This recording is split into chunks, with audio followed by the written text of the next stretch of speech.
Women need more orgasms. I hate that orgasm inequality is a thing. How do we get to Pleasure Island? Were there other surprises in your research? When you are having sex, the goal is not orgasm. What inspired you to conduct this research? Cannabis can allow you to let go. I would love to integrate cannabis into my sex life. How did you stumble on Cannabis Island? Welcome to the Orgasm Hour, where we unlock orgasm together. Joining me today is Amanda Moser, a cannabis and sex researcher and a sexologist. I had first met Amanda when I was conducting my own research on cannabis and sex. As far as I know, she has conducted the largest study of men and women who use cannabis before sex, a total of over 1,000 participants who participated in her study, which was an IRB-approved study. You know, when studies are conducted in universities, they are approved by an institutional review board. And Amanda, welcome to the show. Hi, thank you so much for having me. So tell me, I think the first question is really the backstory. What inspired you to conduct this research? This is a story. So I started my education actually at East Carolina University, and I was a sexologist, and I was really specializing in pleasure and orgasm. I found that the orgasm inequality gap was so fascinating, meaning that males are typically having way more orgasms more frequently than females when it comes to male and female intercourse. And that's kind of what started everything. And then it was when I was about to start grad school. It felt like I was on this human sexuality island. There wasn't anyone that I knew at the university that was even specializing in human sexuality. So I felt like I was this lone survivor on an island already. But then in the distance, I saw what I consider this cannabis island. And I was personally using for my own purposes, but I had to be very secretive about it because in North Carolina, it is an illegal state. And I did not want to get myself in trouble, right? So I saw this cannabis island in the distance and I was like, how can I make a bridge between where I'm at doing this human sexuality pleasure focus to how can I bridge myself to over there to this cannabis island, this really exciting new island that I felt could be something. And that is when a light bulb went off and I was like, oh my God, I'm going to study how cannabis affects your sex. I was always big in Masters and Johnson, and I kind of took their framework. They taught us how the sexual response cycle works. So I took that framework and I said, okay, how does it change when using cannabis? And that's how all this started. So what I'm hearing is you were personally experimenting with cannabis. And was this kind of a me search? My dissertation advisor had said to me, research is me search in many cases. And curious if you want to share about if you had any of your own experiences using cannabis before sex that may have inspired you like it did for me. I mean, that's really why I'm doing this work and changed my career, was because after 30 years of having orgasm difficulty and seeing sex therapists and trying everything, it was cannabis that changed my life. Not just my sex life, but it changed my life. So curious if you want to share.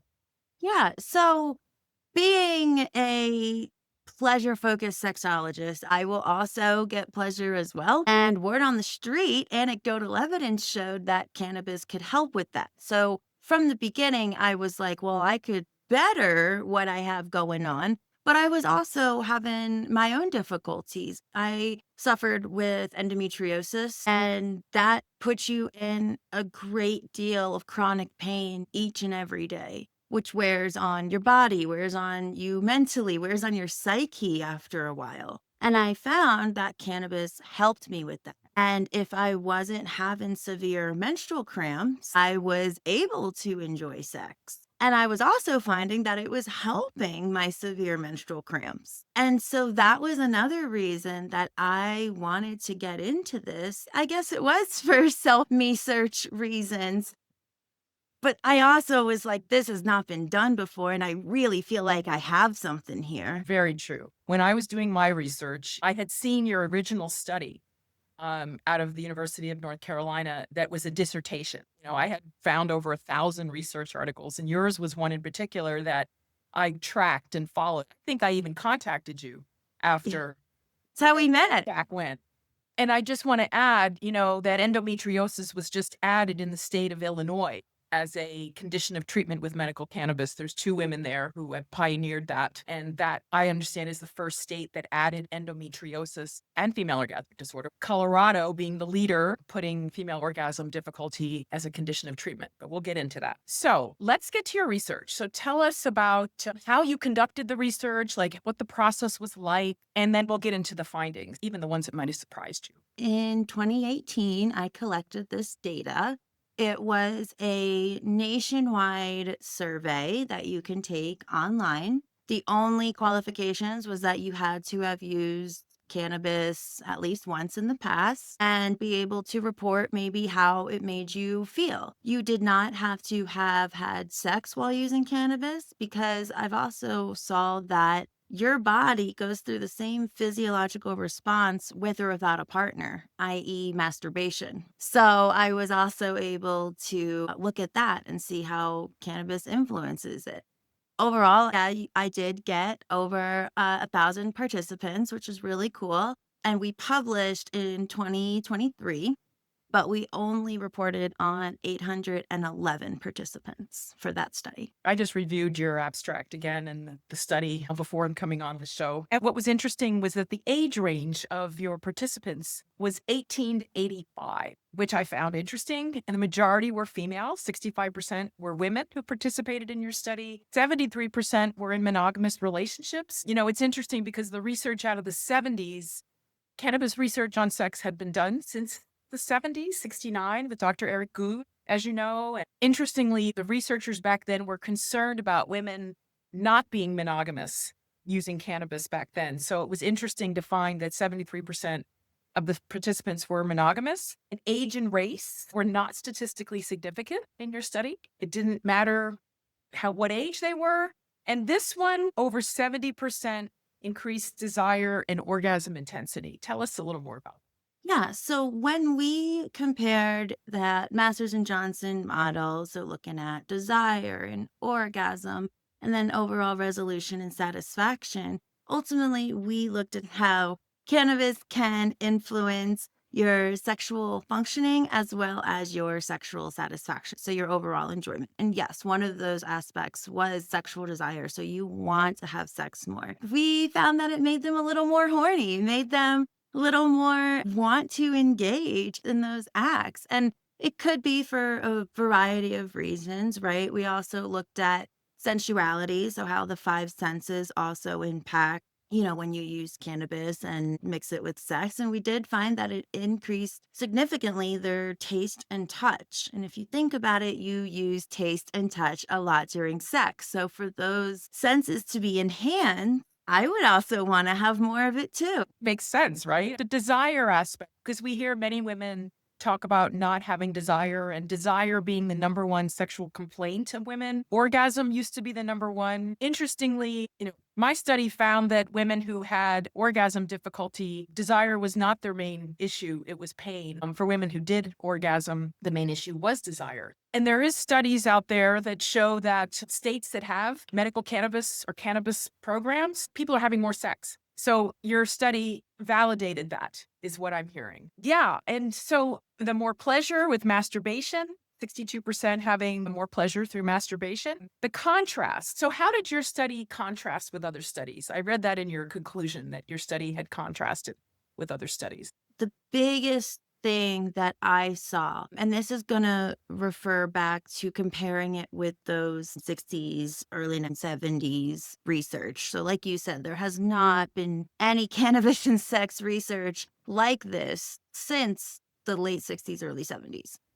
And what they found was that cannabis would cause male impotence, which now we know is the ability to achieve and maintain an erection. So I actually hypothesized that that was what I was going to find as well. A lot of my predictions, let's say, were based off of previous literature. And so that was what I expected to find. And I can say that I believe my study's the first one to show that that is not the case. The majority of male participants definitely said that is not the case. If anything, I feel like I can go a little longer, like that. They had no problems with achieving and maintaining their erection, which was exciting to see. Like, that was such a happy surprise for me because, out of all of the sexual response cycle, that was the only one that I thought would be more of a negative from using cannabis. And to find that it ended up all being positive was really exciting. So we found that, yes, desire was increased. The ability to orgasm was increased. So you're more likely to orgasm. When you do orgasm, it's much more intense. They explained it as full bodied. You were able to have multiple orgasms, we found, especially for our female participants. So it was like across the board, significantly significant in a positive way. So tell me, you mentioned the one surprise that was a hypothesis that you based on your past research was that men would lose their erection, basically, as a result of using cannabis during sex. Were there other surprises in your research as you uncovered, for example, the analysis, the results? What else might have surprised or did surprise you? Honestly, I could cry. Wow.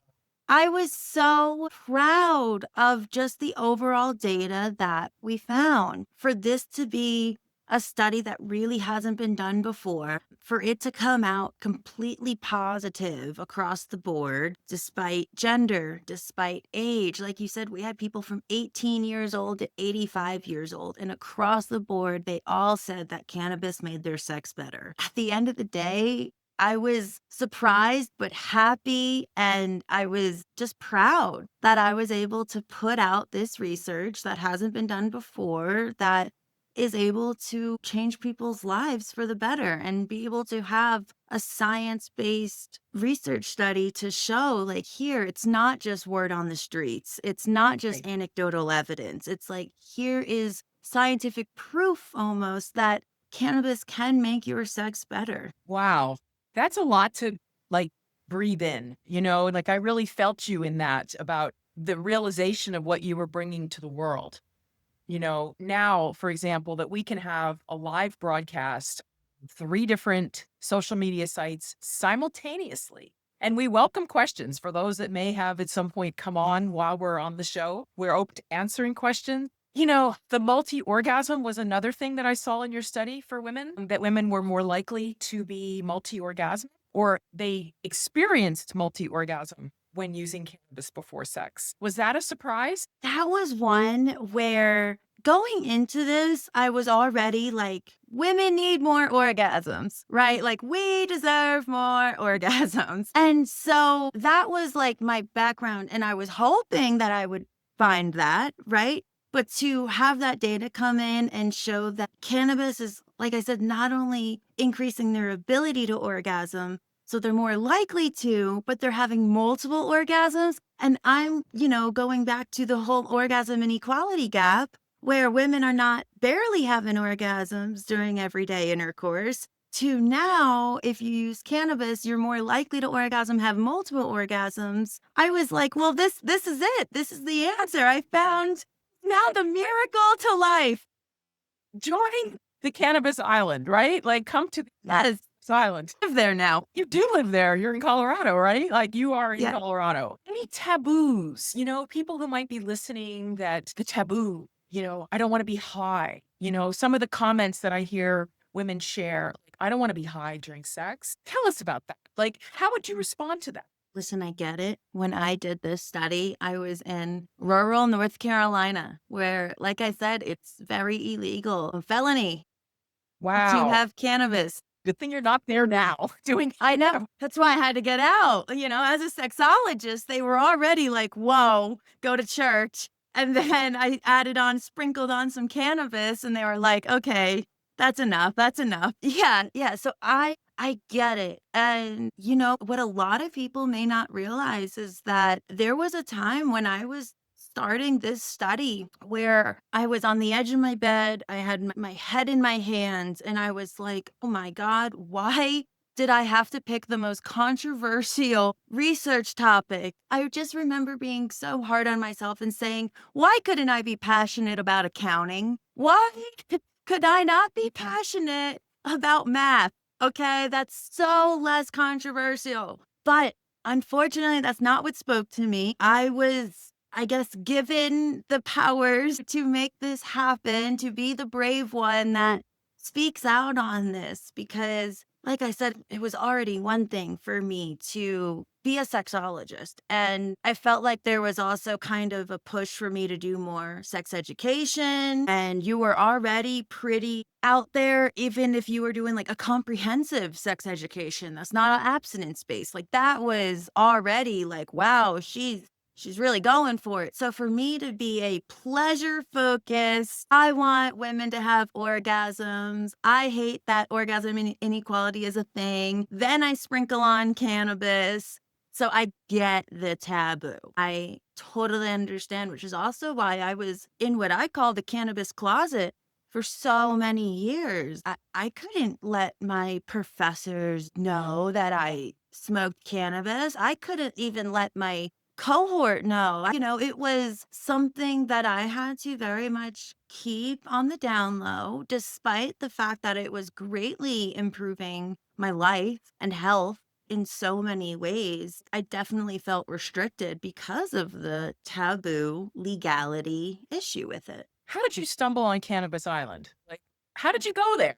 This is probably one of the funniest stories I have with any topic. This is up there. I remember being in fifth grade DARE, the DARE assembly.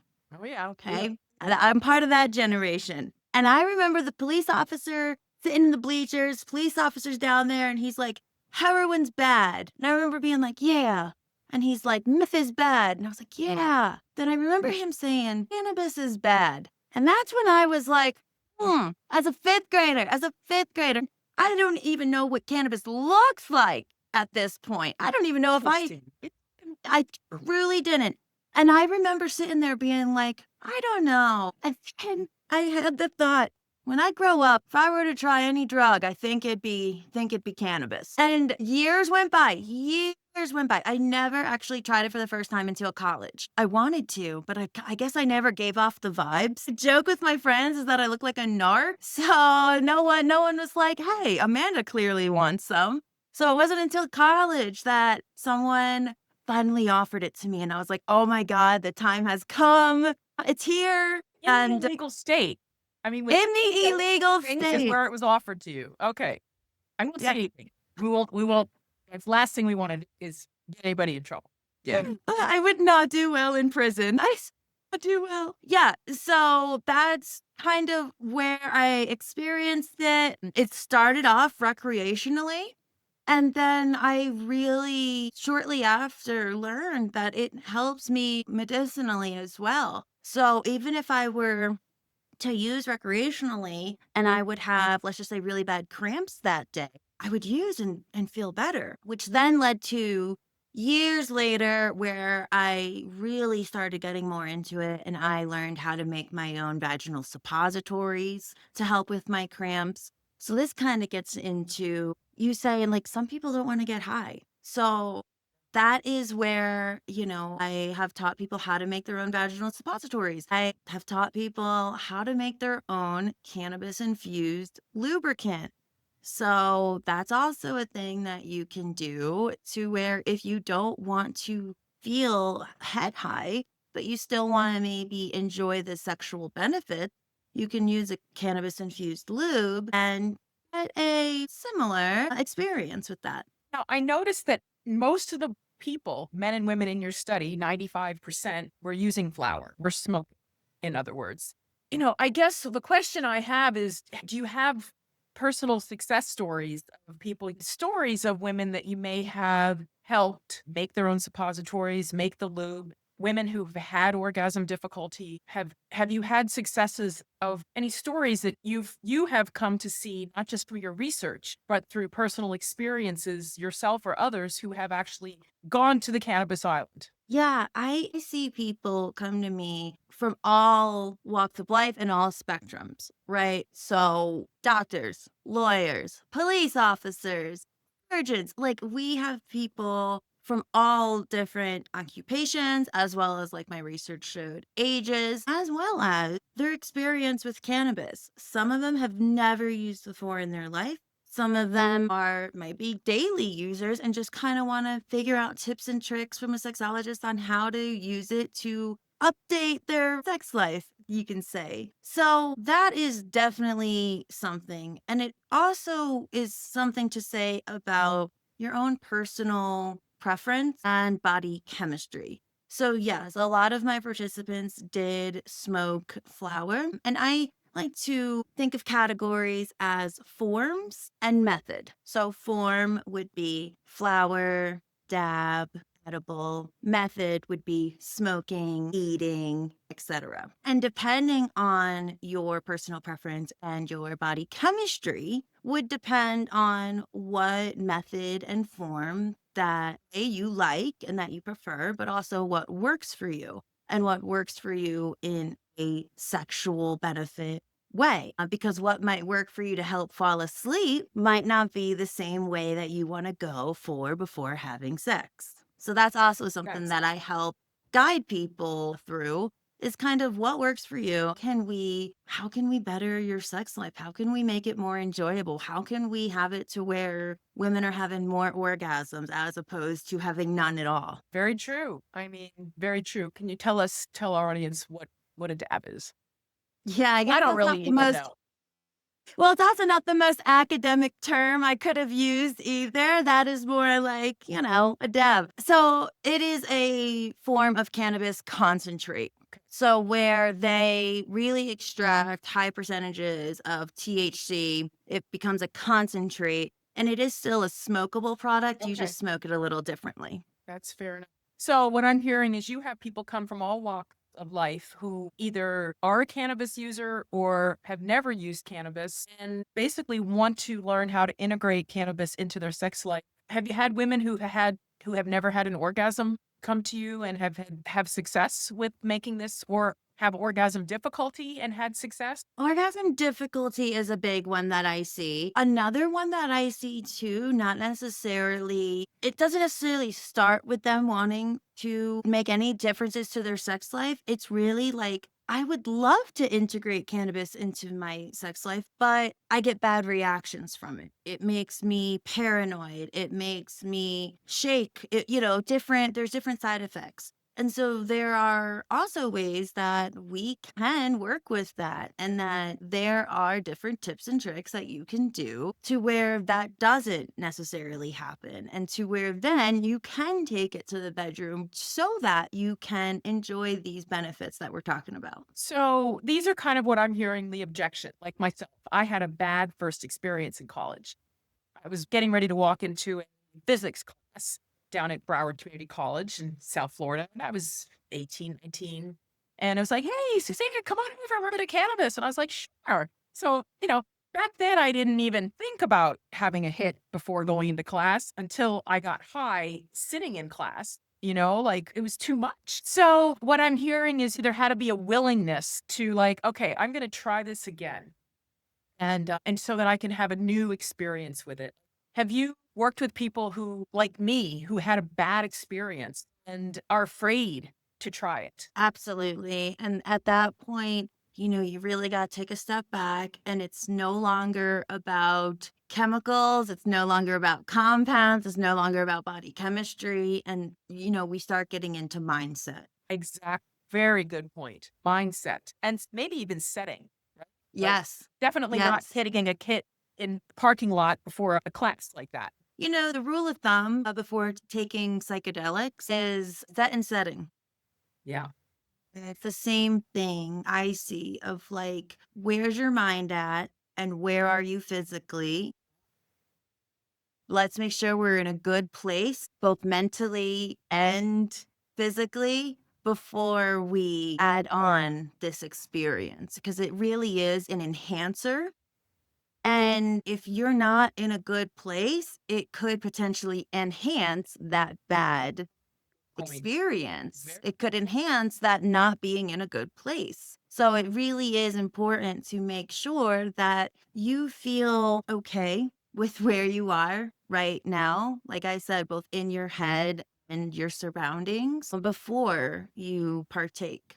I had talked to a woman recently, just to give you an example of, I want to say it's kind of like a self mastery, like learning how to master the self to use cannabis in a way that actually enhances our experience rather than deters from it. And what she had said was that she was afraid of making noise. She wanted to get high, and she would get high. Her alert system would still be on because she was afraid of, if, when she was pleasuring herself, she might moan or groan or make a noise, and she didn't want her roommate to hear her. So, can you speak to the hypervigilance, like how we have to find a setting where we feel completely safe so that we can drop in to this altered experience, basically? I really believe that if you let it, cannabis can allow you to let go. Key word is if you let it. And the noise thing would and could be an issue whether or not you're using cannabis. True. If you have roommates, whether or not I'm smoking beforehand, I'm probably going to be worried if I'm on a little too loud. But yes, cannabis can also help you let go. We got to find the, middle ground, the fine line between letting go and having your roommates hear you. So I also think there could be a time, a place that makes you feel most comfortable so that you can let go, so that you can have your body and your mind release, even just for a few moments. I'll share an experience that happened for me using cannabis because my mind used to stay chattering and stay on alert. Like I didn't realize that I had to teach myself actually how to quiet that. But having an experience sexually where I was so focused on the sensation. And then there was one moment where I was with my partner and I realized I had kind of surrendered to that. And I sat up.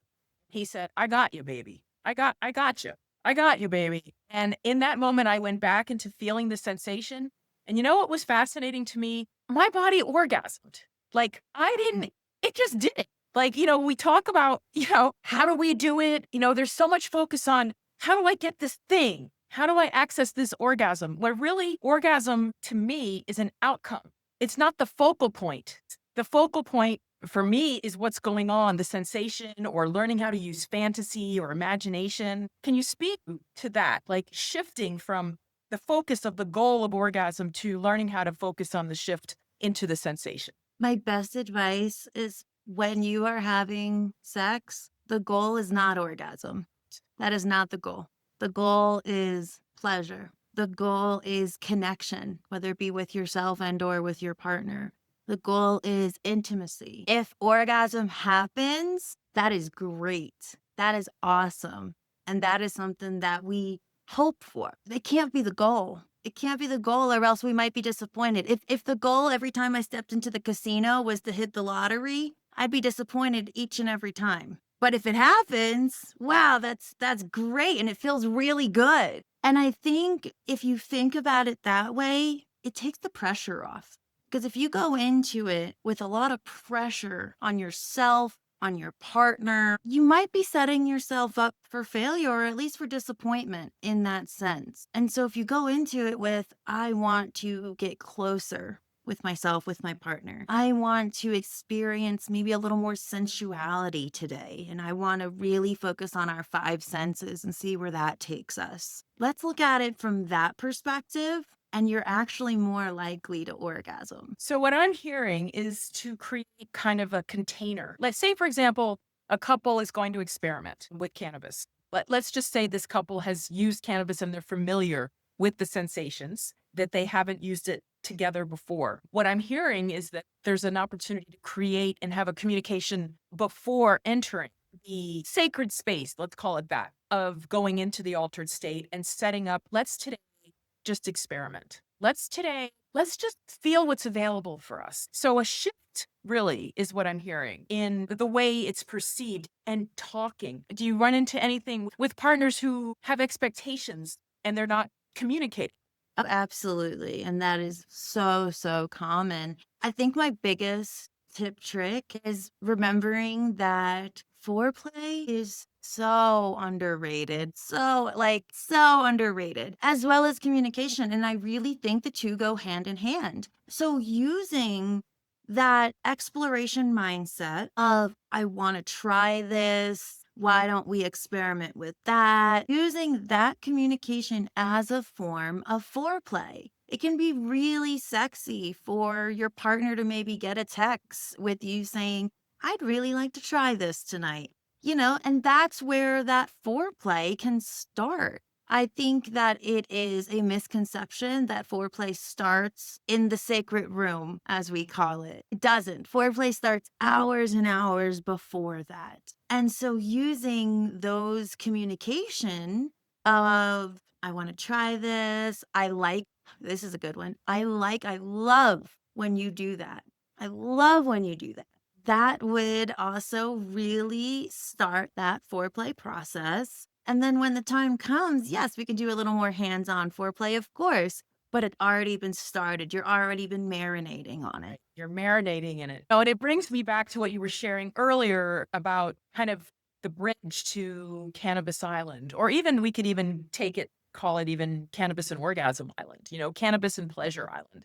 Pleasure Island. I mean, actually, there is a Pleasure Island, right? Pleasure Island. Like Pleasure Island. So the bridges, like how do we get to Pleasure Island? What I'm hearing you say is this communication with the partner, even for self-play, like preparing to go to Pleasure Island. How do we prepare ourselves? What I hear, even on the Reddit thread, there's a Reddit thread, Becoming Orgasmic, with 37,000 women who speak to their orgasm difficulty. I'm hearing that they're not setting themselves up to go on Pleasure Island, meaning it's like, I want this orgasm. And I'm not feeling anything. You can feel their frustration, what I call the hope frustration cycle, that they cycle into, is today, am I going to have this orgasm today? Like, it's the hardest thing, I think, to drop that goal. Like, and as a society, I mean, what do you think? Like, dropping the goal of orgasm so that we can go to Pleasure Island. When I first heard of this concept, I was like, there's no way that's not the goal, right? It has to be the goal. What's the point if that's not the goal? So I get it. I get it. And ultimately, it can be something that you want. And it goes down to the pressure that you put on yourself to make it happen. And so whether or not you have a partner, because I'm all about, those that don't have a partner, but still want to experience, a good sex life with themselves. And honestly, I recommend for even people in a relationship to really get to know their body. And I feel like that's so oversaid but so underrated. If you don't know what you like sexually and how your body responds to certain things sexually, how are you supposed to expect your partner to know that? So it really goes down to explore yourself, have fun with it, and do not put any guilt or shame around it, right? Because then it defeats the purpose. It needs to be you are safe, you are comfortable, you are in a place where you feel like you can explore in a non-judgmental way to see, what do I like? What do I not like? Where do I like to be touched? Where do I not necessarily like to be touched, whether it's uncomfortable, ticklish? There's spots where I'm like, yeah, that's too ticklish. That does not turn me on if I'm being tickled, for me personally. And so knowing that, and then being able to communicate that to your partner or any future partners. Because once again, how are they supposed to know if you don't even know yourself? Correct. And then the respect, that again, when we go back to the bridge to Pleasure Island, that when we set the setting up, that we communicate, okay, no tickling, for example, or, so that there's a respect. If it doesn't work, that the partner doesn't push, because I hear often women talk about, or they feel responsible. My partner was aroused and wanted me to give him a blowjob. I've heard this, and then the woman doesn't want to do it, but then moves into the space to do it. That's kind of like a you have to see, is it self-violation or is it self-respect, or is she doing it for him? Because, in other studies, they have found, for example, Dr. Kontula found in Finland that women are more focused on the man's pleasure, their partner's pleasure, than their own. They're trying to understand that. So, we bring in these other dimensions to going to Pleasure Island, for example. The bridge to Pleasure Island, it's a sense of self. What I'm hearing is it's self-mastery, being able to use the voice, We know faking orgasm is also a huge issue for women. Oh, don't even get Yeah, me I'm just saying. started. Never fake an orgasm, never fake your pleasure, okay? Never fake that you're enjoying something when you don't. And that could go for more things than just sex. But when it comes to sex, especially when you're with a partner, they are going to take that cue. Whatever they were doing in that moment, when you faked that pleasure, when you faked that orgasm, they're going to remember that. And they're Yep. going to say, she loved that. Yep. They loved when I did that. And they're going to keep doing that. And that could have been the most painful thing that you've experienced, that you were gritting your teeth to get through to try to make them feel better about themselves. It's not helping anybody. No, Not helping anybody. And you're going to find yourself in this endless cycle where they keep doing something that you don't even like because of that possibly one time that you faked it to try to get it over with. yeah. I really need to tell people that it's okay to say, I'm not really liking this. Can we switch it up? Okay. You don't have to stop it unless you want to, unless you feel that that would be best for you in the situation. But feel free to be like, okay, let's try something else. Okay. And then afterwards, I, once again, will always go back to communication, and I will always advocate for, especially if you're in a long term relationship or at least a committed sexual relationship, to say, what did you like? And then what did you not like? And don't be afraid to say if there was something that they did that you necessarily didn't like, because otherwise they might do it again. And the worst that could happen is that resentment builds. And then finally you blow up and you're like, I hate when you do that. Let's communicate that. Because once again, your partners are not mind readers, unfortunately. And you have to communicate your wants, your dislikes, your needs for them to know and be able to cater to them. So well said. And when I hear is really three words. It's say the thing. Say the thing. Say the thing. And I mean, I paid like $10,000 to take a course in London one time. It was one taste and an orgasmic meditation coaching program. And if I paid this $10,000, what I mainly got out of it was say the thing. So, and it teaches us to, when we hear it going on, oh, this isn't feeling good. This isn't feeling good. I'm going to just say the thing. So and I know we're wrapping up. We've got just a couple more minutes left here.